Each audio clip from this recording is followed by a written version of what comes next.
आता वैरीनं चिंते ते मन चिंते. प्रत्येक वेळेला पहा, आपल्या मनानं सगळ्या गोष्टी ठरवल्या तर आपण अतिशय चांगल्या पद्धतीनं काम करू शकतो. आणि आपलं मन कसं आहे, आपलं मन हे सगळ्या लक्झरी आयुष्य जगायचं आपल्या मनात ठरलेलं असतंय. म्हणजे मन नेहमी लक्झरी आयुष्याची हाव त्याच्याकडे असते.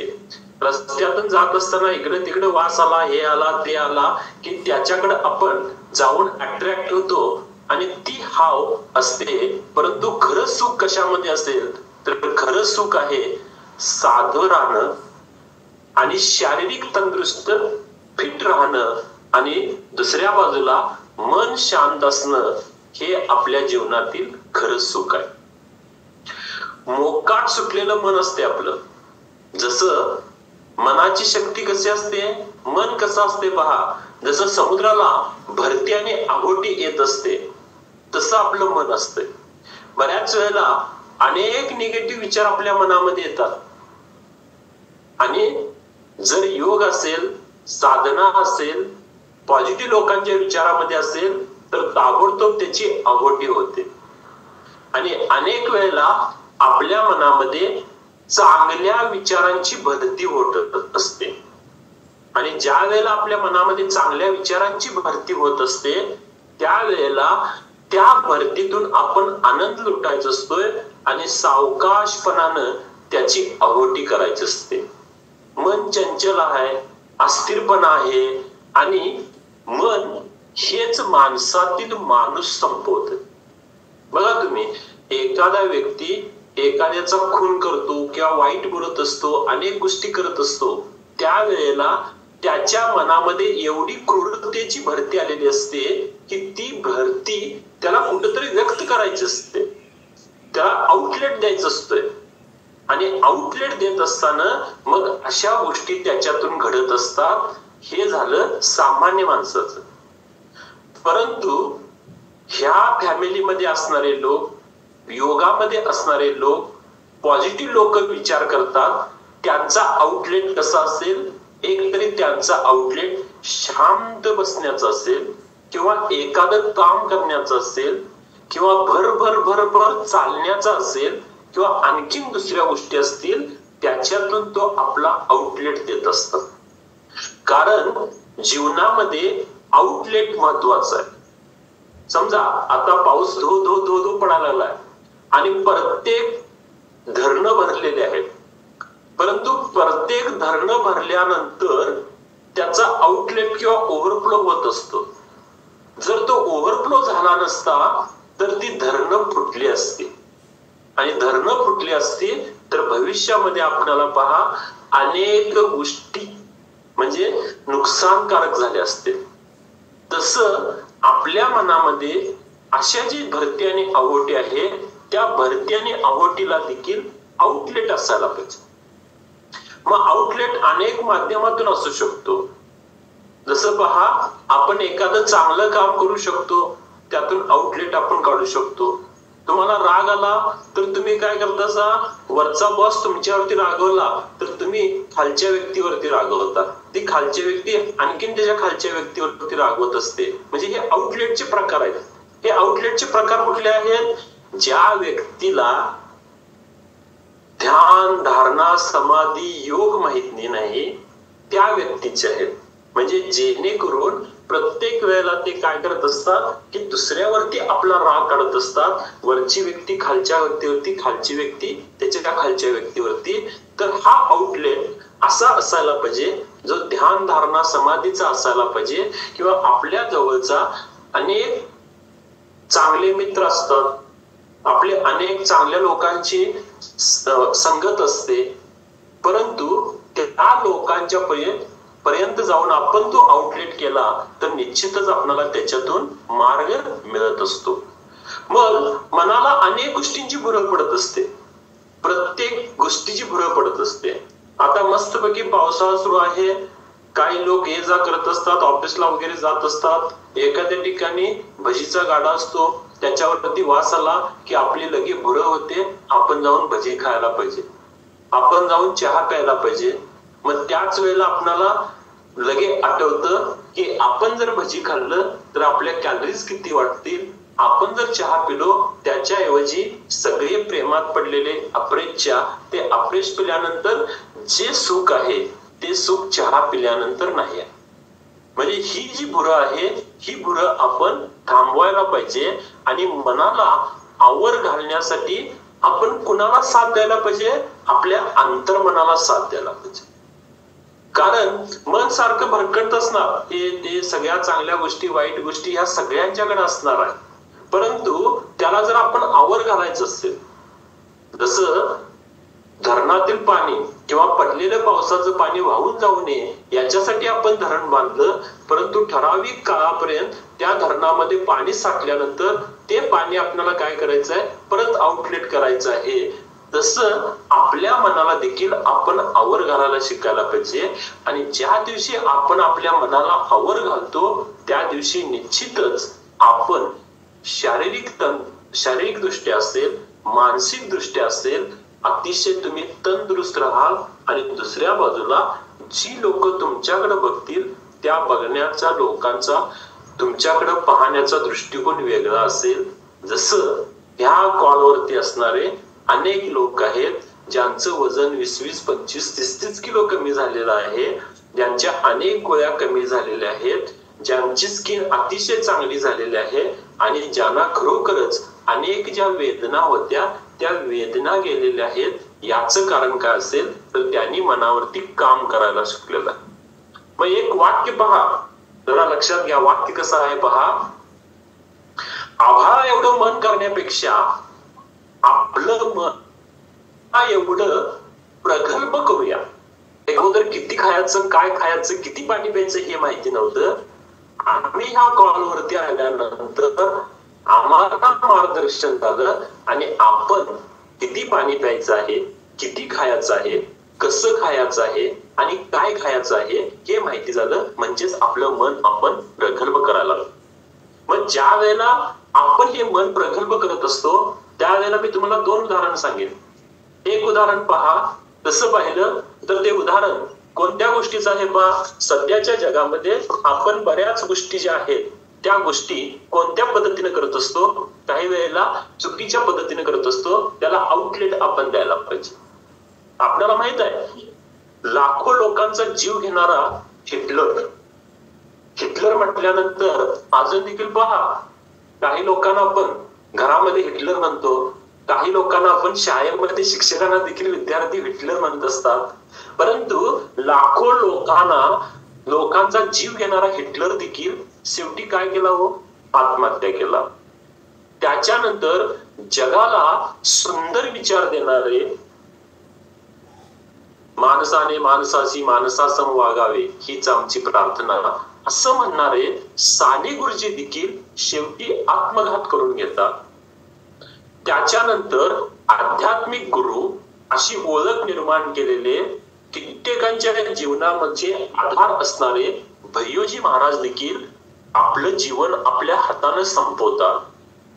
म्हणजे दुसऱ्या बाजूला त्याच्यानंतर अनेक पॉझिटिव्ह चित्रपट, अनेक लोकांच्या मध्ये होकारात्मक, अनेक लोकांच्या मधली नैराश्य दूर करण्याचा प्रयत्न करणारा एक सुशांत राजपूत सारखा एक ऍक्टर देखील आत्महत्या करतो.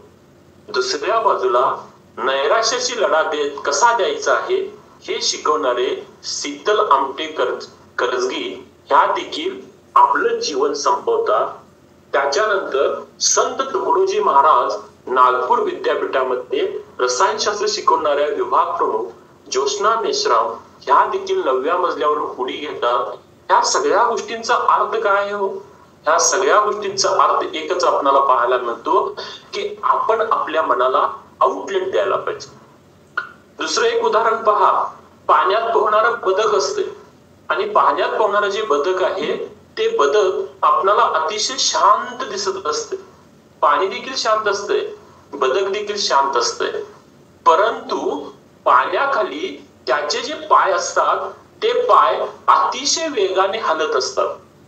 कारण शांत पोहतोय हे दाखवण्यासाठी त्याचे जे कष्ट आहेत ते त्याचे कष्ट फक्त त्यालाच माहिती असतात. बाकीच्यांना माहिती नसतं. आणि जर म्हणजे दुसऱ्या बाजूला माणूस ज्या पद्धतीनं दिसतोय ना तितका तो आतून खंबीर असायला पाहिजे. आणि हे जर खंबीर करायचं असेल, अनेक गोष्टी घडणार, ताण येणार, ताणतणाव येणार, बाकीच्या सगळ्या गोष्टी अप अँड डाऊन येणार. जसं अनेक मला वाटतं 27 डॉक्टर आहेत आणि डॉक्टर लोकांना माहित आहे आपल्या हृदयाची रेषा देखील त्या ग्राफवरती खालीवर दाखवत असते. म्हणजे अप आहे, डाऊन आहे, ताण आहे, तणाव आहे, तो निघून जाणार आहे. आणि ती रेषा खालीवर होत असते त्यावेळेला आपण जिवंत आहोत, आपले ठोके सुरू आहेत. आणि ज्या वेळेला ती रेषा एका लाईन मध्ये असेल, समांतर असेल, त्यावेळेला मात्र ती व्यक्ती डेड घोषित केली जाते.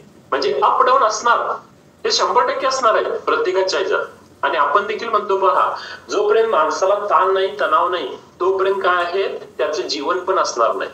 मग नुसता काही नाही, नुसता बसून राहिलाय तर त्याचं आयुष्य पण चांगलं असू शकणार नाही. म्हणजे माणूस जेवढा बाहेरनं चांगला दिसतो, खंबीर दिसतो, तितकं मनानं खंबीर असेलच असं सांगता येत नाही. कारण वरील व्यक्तींची आपण जर उदाहरणं पाहिली तर त्या उदाहरणानं आपल्याला काय समजतंय, प्रत्येक व्यक्ती हा ग्रेट होता, महान होता, परंतु आम्ही काय चुकलो, तो माणूस होता, तो व्यक्ती होता, याचा विचार आपण करायला पाहिजे. आणि व्यक्ती तितक्या प्रवृत्ती असू शकतील, तितक्या प्रकृती असू शकतील. आणि जर आपणाला अंतर्मन जे आहे ते अंतर्मन आपल्याला काय करायला पाहिजे, मजबूत करायला पाहिजे. आणि ज्या दिवशी आपण अंतर्मन आपलं मजबूत करतो त्या दिवशी मात्र पहा काय होणार आहे, आपल्या सगळ्या गोष्टी चांगल्या होणार आहेत. मनानं खंबीर असायला पाहिजे. आणि मनानं खंबीर असताना काय पहा, छोट्या छोट्या गोष्टीमध्ये देखील आपण पॉझिटिव्हनेस बघायला पाहिजे. आता हा पॉझिटिव्हनेस कसा असतो पहा, एक साधं उदाहरण देतो, ते तुमच्या माझ्या जीवनातलं दररोजचं उदाहरण आहे. दुधाला दूध दिलं की त्याचं दही बनतंय, आणि दह्याला दुखवलं की त्याचं ताक बनतंय, आणि ताकाला त्रास दिला तर त्याचं लोणी बनतंय, आणि लोण्याला जर लोळवलं तर त्याचं तूप बनतं.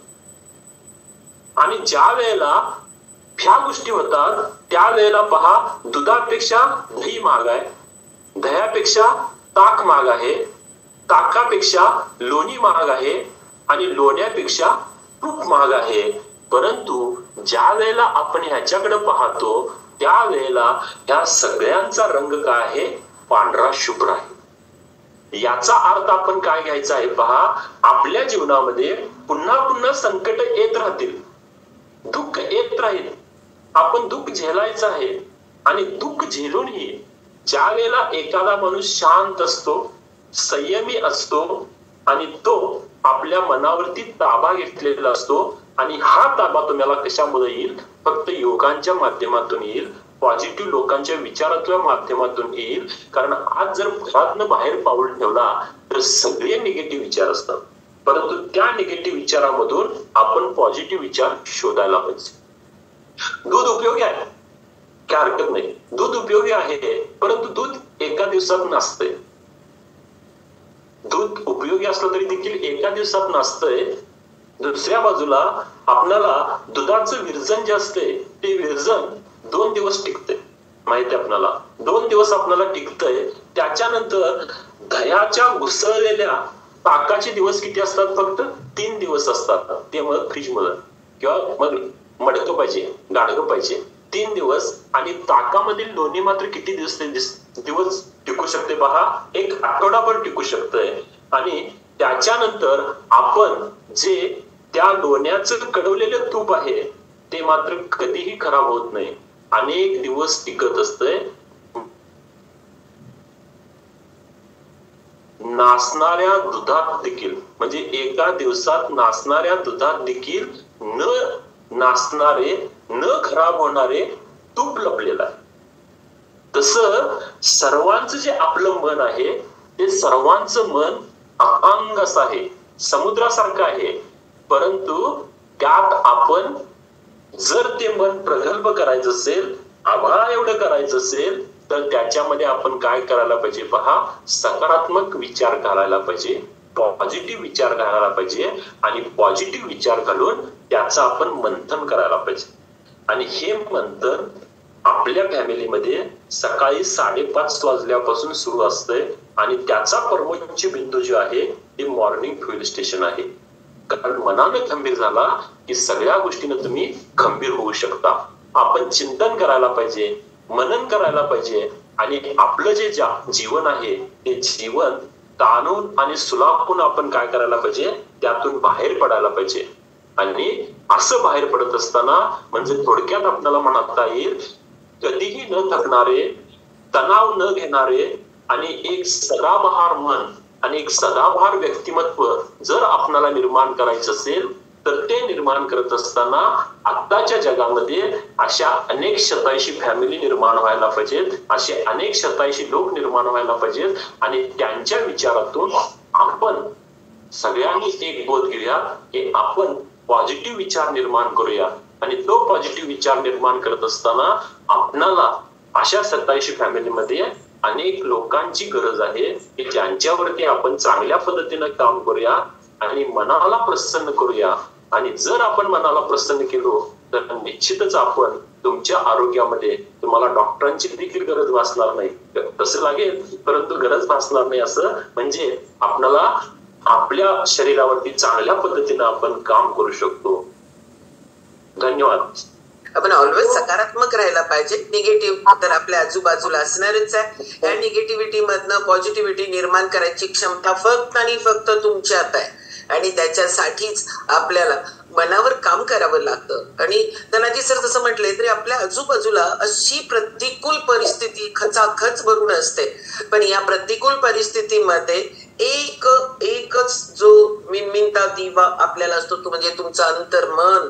त्या अंतर्मनाला तुम्हाला या सूचना आज तरी म्हणायचं बघा, आपल्याला जरा जरी निगेटिव्ह विचार आले तर हात कुठेतरी तूप आहे अजून आणि त्याच्यातच लपलंय. याच अडचणींमध्ये कुठेतरी सुख आहे.